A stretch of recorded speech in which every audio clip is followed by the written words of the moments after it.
¿Cómo están? Muy buenas tardes. Ya en este día, jueves 9 de enero, rápido se está pasando el día y hoy queríamos desmenuzar con ustedes, a raíz de varios comentarios que hemos recibido, pues un informe que realmente es apabullante por el veredicto, por el diagnóstico que está entregando en relación con la economía de Venezuela y vamos a masticarlo juntos con ayuda de un experto. Este informe surge de lo que son los resultados de una encuesta, la encuesta nacional de condiciones de vida en Venezuela, y el gran titular que hemos manejado en muchos medios tiene que ver con que Venezuela está directamente ya superando a Haití en pobreza y se está comparando hoy día con países de África. Así, está Venezuela superando a Haití en pobreza y se compara ya con países del África según los resultados de esta encuesta que hoy queremos analizar con más detalle para entender juntos los parámetros, pues con un economista venezolano que además hemos tenido la fortuna de conocer desde hace años, José Manuel Puente, saludos hasta Caracas,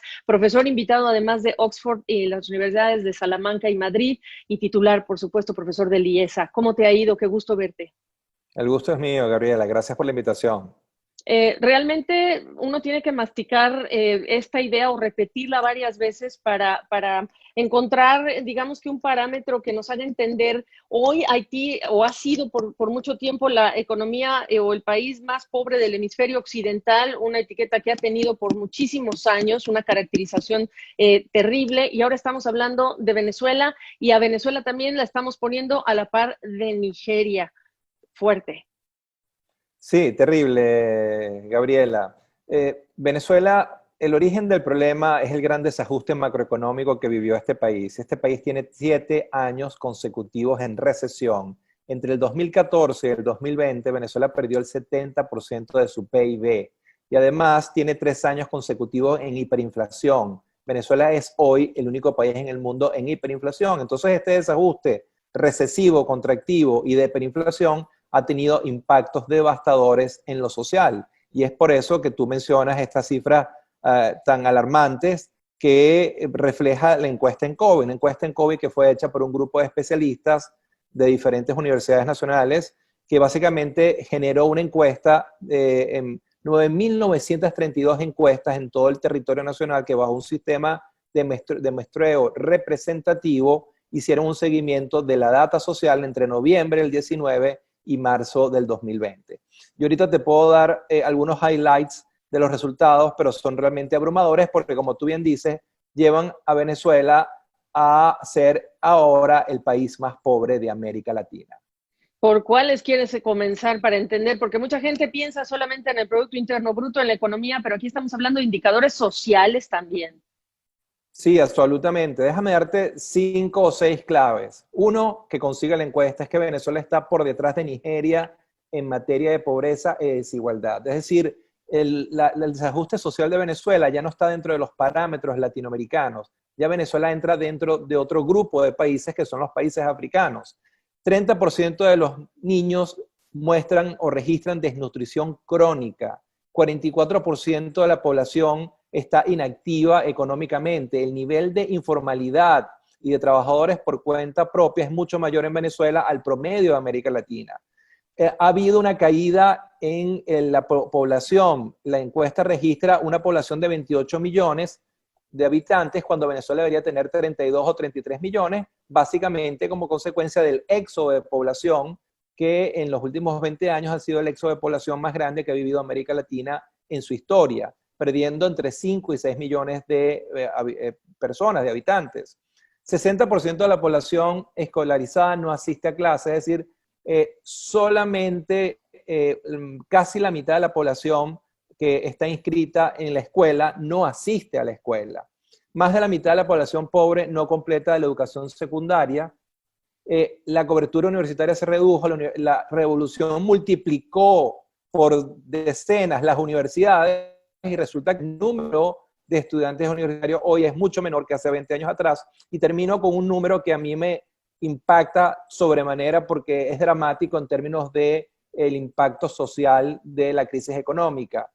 En los últimos 5 años, Venezuela ha perdido 3.7 años de esperanza de vida. La esperanza de vida de los venezolanos ha caído en 3.7 años en solo 5 años. Eso solamente puede ocurrir en un país que vive una catástrofe económica, social y humanitaria. Es difícil decir como pregunta si ya pasó lo peor, porque estás hablando, estás aniquilando el potencial de un país, estás aniquilando el potencial de generaciones de personas, y yo subrayo siempre de las cosas que a mí me duelen de los venezolanos, la fuga de talento, el desaprovechamiento de tantos profesionales brillantes que hay de Venezuela en medio de toda esta crisis. ¿Cómo se te puede preguntar a ti, economista, de la manera correcta, el revés o este ir para atrás en ese progreso social? Sí, lo primero hay que recordar que Venezuela es el país más rico de América Latina. Venezuela tiene el 25% de las reservas petroleras del mundo. Durante muchos años estábamos muy por encima del promedio de América Latina. Eso es lo primero que hay que tener muy claro, que ese país, que era el país líder en el continente, hoy es el país más pobre del continente. Pero además, esto no para aquí, esto continúa. El 2020 la contracción de la actividad económica proyectada por el Fondo Monetario es del menos 15%, y para el 2021 menos 5%. Es decir, quedan, de acuerdo a las proyecciones, 2 años más de recesión con hiperinflación que van a seguir impactando muy negativamente los índices sociales. Entonces, esto no para aquí y esto va a continuar. Lamentablemente, las crisis no tienen techo ni piso, mientras que los gobiernos no hagan lo que tienen que hacer. Y Venezuela está viviendo en paralelo una gran crisis política institucional, una gran crisis económica y una gran crisis social y humanitaria. Ok, y entonces entra el COVID-19, y antes de comenzar esta entrevista platicábamos tú y yo de cuánto el aislamiento de Venezuela, esta desconexión desde vuelos y demás, pues ha permitido hasta cierto punto proteger a quienes están en el territorio venezolano todavía de más casos, de más contagios de COVID-19. ¿Qué más? Sí, es una paradoja. Venezuela es una de las economías menos integradas con el mundo, más desintegradas con el mundo, y de alguna manera eso la ha protegido de alguna manera de los impactos que ha tenido el COVID-19 sobre Venezuela. Venezuela tiene relativamente pocos casos de COVID y relativamente pocos casos de muertes consecuencias del COVID, pero es consecuencia de algo muy negativo, que es que la economía se ha desintegrado casi completamente del resto del mundo. Algo que es importante resaltar, el COVID no es responsabilidad del gobierno, pero ciertamente esa variable exógena, externa, está agudizando, profundizando, exacerbando una crisis económica que comenzó en el 2014. Y es por eso que ahora el 2020 vamos a tener una contracción de 2 dígitos mucho mayor a la que tendríamos en condiciones normales, y el COVID entonces lo que hace es profundizar el terrible desempeño económico y social que Venezuela ya venía viviendo desde el año 2014, consecuencia de su inestabilidad política y de las decisiones erradas en materia económica. El tema político, Gabriela, es central. Venezuela en este momento tiene 2 presidentes. Venezuela en este momento tiene una gran inestabilidad política. Solicitó $5.000 millones al Fondo Monetario para poder atender la emergencia del COVID, y el Fondo Monetario la negó porque no reconoce ninguno de los 2 gobiernos. Entonces, una de las bases centrales, más allá de lo económico, que es el problema central, es la inestabilidad política que vive Venezuela, que tiene 2 presidentes. Entonces, Venezuela tiene que conseguir solución a ese desajuste político institucional para llevar a cabo un programa de estabilización. Y está en medio de sanciones que todos sabíamos que conforme se fueran apretando por parte de Estados Unidos iban a generarle los mayores daños pues directamente a los consumidores, a la población, una población que además ha sido heroica por años tratando de conseguir todo tipo de insumos básicos, alimentos, medicamentos, etcétera. José Manuel, ¿se puede hablar de áreas del país con más o menos impacto o con más o menos deterioro de esas condiciones de vida? Sí, sí, primero, sin lugar a dudas, las sanciones han también tenido un impacto importante sobre la crisis, pero es importante recordar que el origen del problema no son las sanciones, no es la caída del precio del petróleo, porque el primer año de recesión de Venezuela fue en 2014, cuando no había ninguna sanción sobre Venezuela y cuando los precios del petróleo eran $88 el barril. En medio de ese contexto de un boom petrolero, Venezuela comienza su ciclo recesivo. Y sí, en términos de las regiones hay grandes diferencias. El gobierno, por razones políticas, ha decidido distribuir la crisis eléctrica, de agua, de gasolina en diferentes regiones del país. Y sin lugar a dudas, el centro neurálgico político del país, que es la capital, Caracas, ha sido protegida. Entonces los problemas de agua, electricidad, gasolina son mucho menores en Caracas que lo que son en ciudades como Zulia, Maracaibo, Estado Lara, Trujillo. Entonces, sí, el gobierno de manera muy inteligente y por razones políticas ha distribuido la crisis en aquellas zonas que cree que son menos peligrosas o turbulentas en términos de inestabilidad política o social. O sea, en otras palabras, la poca ayuda, la poca intervención como gobierno que haría como cualquier otra autoridad en cualquier otro país que tiene el gobierno de Nicolás Maduro, del cuestionado gobierno de Nicolás Maduro, se está haciendo también con estos sesgos. ¿Es así? Así es, Gabriela. El gobierno simplemente piensa en política, piensa en mantenerse en el poder y todas las decisiones que toma tienen que ver con la sostenibilidad política del proyecto político. Para nada le importa la economía, poner a crecer la economía, generar abastecimiento, control de la inflación. Para nada le importa a la gente, el sufrimiento de la gente. Cuando yo te digo a ti que el 93% de la población se encuentra en pobreza, el sufrimiento es abrumador. Hay un 93% de la población que no tiene acceso a una canasta básica normativa de alimentos y medicinas, y eso no le importa al gobierno, porque el único objetivo de la revolución es preservarse en el poder y todo lo que hace es basado en estrategias políticas para el mantenimiento del poder, no importa cuál sea el costo social o económico que tiene Venezuela. Ya que hablabas de Nigeria y de Haití, salario mínimo, ¿para qué alcanza? ¿Cómo se compara? Eso es un buen punto, Gabriela. El salario mínimo, y esto es algo que las personas que están viendo este programa los va a impactar, a tipo de cambio oficial, el salario mínimo de Venezuela son $2.33 por mes.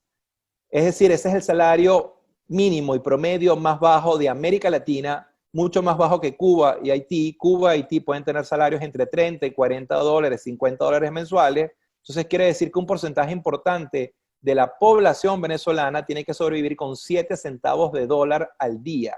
Eso bajo cualquier parámetro económico es vivir en pobreza extrema. Entonces cuando uno entiende que hay una parte de los venezolanos importante que gana $2.33 por mes, uno entiende a la crisis y entiende por qué los venezolanos están sufriendo lo que están sufriendo y los indicadores sociales son de la magnitud que estamos viviendo. Cuando tienes una población que gana $2.33 por mes, una parte de ellas tiene que salir del sistema educativo para poder trabajar y sobrevivir.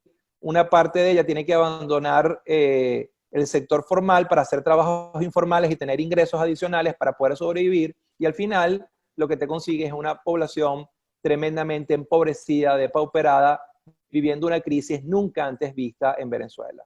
¿Es posible que nos dibujes el día a día de un venezolano? Porque estoy pensando en Nigeria y estoy pensando en Haití, lugares en donde hasta ir por agua toma tiempo y es uno de los problemas para el desarrollo de estos países, etcétera. Toda esta inseguridad que hay por falta de infraestructura, de inversiones.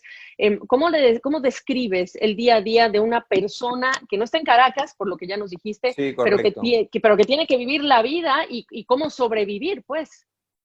Bueno, al final, fíjate, lo que era una crisis económica se ha convertido en una crisis social, en una crisis humanitaria y una crisis sistémica. Y ha sido un efecto dominó. Ha comenzado a fallar todo, sobre todo en el interior del país. Obviamente, ya ganas $2.33 por mes si ganas salario mínimo. Pero además, hay racionamiento de agua, hay racionamiento de luz, hay racionamiento de gasolina, hay problemas con la telefonía pública, hay problemas serios con el internet público. Entonces el día a día de muchos venezolanos transcurre con esas restricciones y también con la escasez de productos básicos, que hay que buscarlos en diferentes partes de la ciudad o hay que hacer colas o hay que pagar sobreprecio para conseguirlos. Entonces el día a día de los venezolanos, sobre todo al interior del país, es muy, pero muy duro, consecuencia de una crisis que se convirtió en ser una crisis económica, por cierto, la peor crisis económica que ha vivido Venezuela en toda su historia, y esta es también la peor crisis económica que ha vivido cualquier economía latinoamericana en los últimos 50 años. Ni siquiera Bolivia durante su hiperinflación o Nicaragua durante su hiperinflación tuvieron ciclos recesivos tan fuertes como el de Venezuela. Entonces, esta es la crisis más aguda de Venezuela y América Latina, y hace que el día a día de esos venezolanos sea muy, pero muy duro por todo lo que acabo de explicar. Claro. ¿Qué hacer? Es casi que evidente la pregunta. No te puedo preguntar si ya se tocó o ya tocaron piso. Y pregunto qué hacer porque por muchos años, en varias oportunidades, hemos escuchado en mensaje que no en acciones a Nicolás Maduro decir e instalar mesas de la verdad económica y mesas para acá y mesas para allá sin que la situación se haya detenido, no se ha mitigado en absoluto por lo que nos estás diciendo, pues todo este deterioro y la precariedad para los venezolanos. Este informe, este estudio, ¿se parece, no se parece, no existe del lado oficial del cuestionado gobierno de Maduro un retrato que hable de lo que ellos ven versus lo que ustedes están viendo como académicos y expertos? Y cuando digo que sigue, realmente la pregunta es tan abierta porque ha sido muy difícil encontrarle un horizonte de cambio a la situación de Venezuela.